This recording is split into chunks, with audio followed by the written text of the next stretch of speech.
รจะร่วมทำบุญกับหลวงปู่ก็หย่อนในบาทนะน้องๆก็ถือบาทอยู่นะครับตรงนี้นะบาทเราไปไหนหมดแล้ว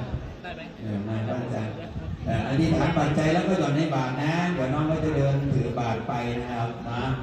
ที่ยองแจลูกศิษย์จากเกาหลีนะครับมาอยู่หลวงปู่นานแล้ว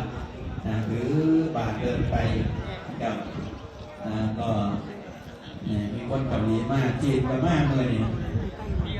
จีนเดี๋ยวนี้ลูกศิษย์ก็ได้เอาหย่อนในบาทเด้อไปเห็นบาทเดินไปก็หย่อนกินบาทใหม่ไปไม่ถึงก็ยื่นมาต่อกันมาก็ได้นะครับต่อกันมาก็ได้ในบาทอธิษฐานก่อนแล้วค่อยใส่บาทเด้อ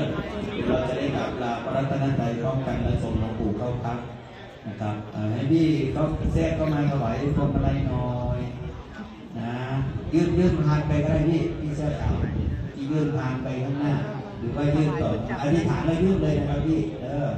เพราะว่าชุดMVPเราจะไม่ให้ลุกนะครับเราจะนั่งอยู่กับที่แบบนี้เลยเอาใส่ในบาทก่อน